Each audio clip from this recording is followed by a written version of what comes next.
Good morning, everybody. It is Monday, March 1st. I have got to be honest. I am really glad last week is over. Um, the intense pressure in the air, the energy I just felt like I was pounded on last week. And we really weren't that busy at work. So it wasn't necessarily work stress that was getting to me.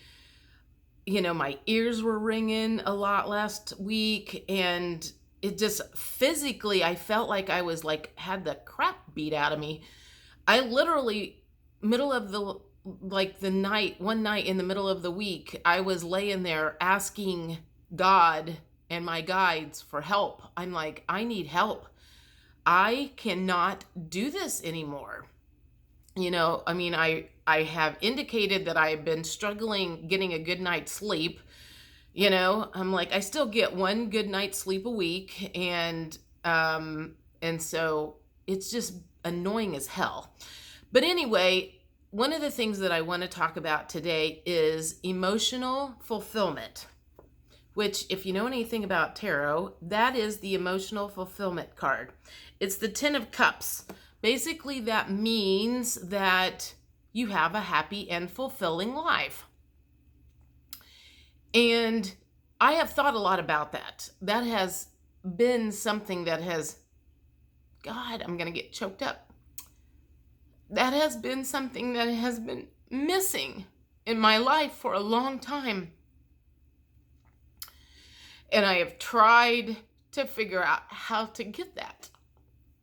Well, I kind of feel like I got some of that last weekend with friends. Last year, for many of us, especially singles, that emotional fulfillment got yanked away. Anything that we did have in place got pulled away from us. When we went down on lockdown, it was stay away from everybody. Don't hug anybody. Don't go visit your family. Don't do this. Don't do this. I used to have meditations at my apartment, and I used to have some girlfriends that would come over, and that was a no-no. So for me, the things that I did have in place, the things I had in place, I was basically told not to do that.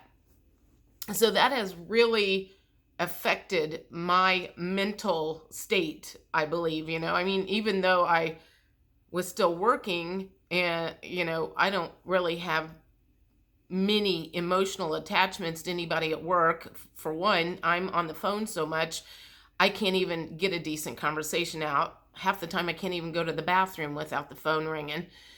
So unless I would get on the phone and talk to somebody every night when I would get off of work and kind of de-stress that way, which I did occasionally, but a lot of times when I would get home, I was so fried mentally and physically from last year and being so busy, I didn't want to talk to anybody anyway.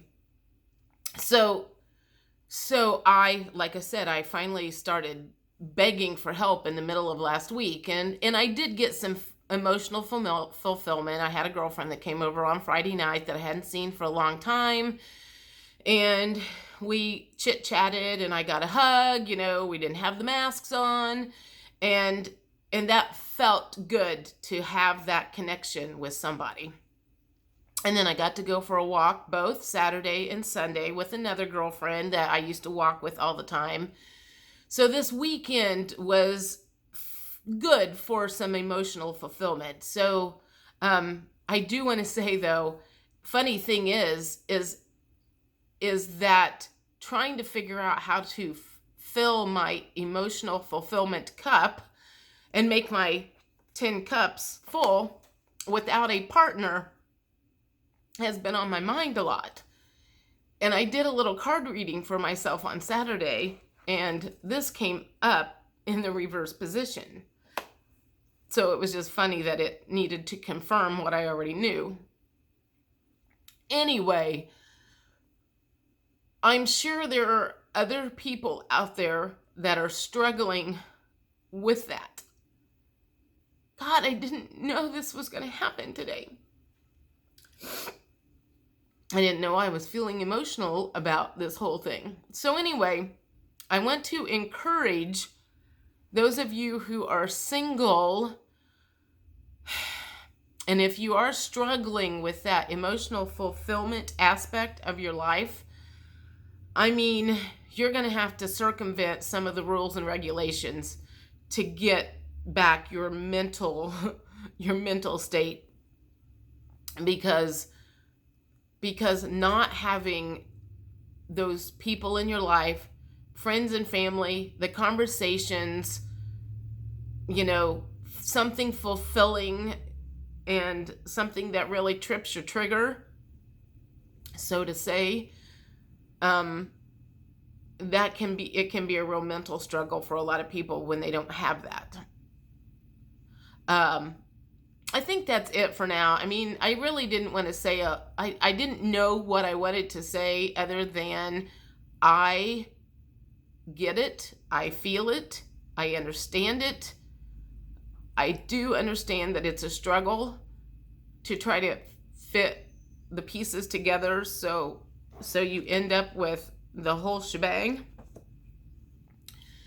So I hope everybody has a good week. Like I said, I'm really glad last week is over.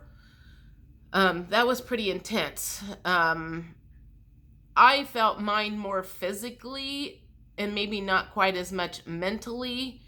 I know a friend of mine was feeling it very emotionally over the weekend. So I guess ask for help from whatever way, shape, or form you can. If it's reaching out to a friend, if it's asking God, you can manifest that pretty fast, because I think after I was basically begging for help in the middle of the night, it was like the next day that my friend, or a day or two later, when the friend that I hadn't talked to for a long time reached out to me and ended up coming over on Friday night. So you're not alone if you're feeling this way.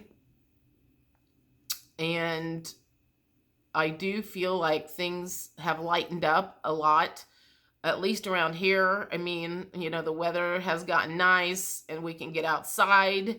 That is so important, to get outside.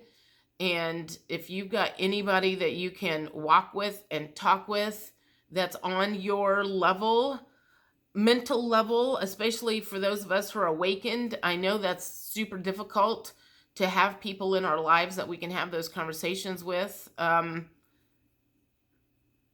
If you've got anybody, I'm just going to say use them for now to help you get through this.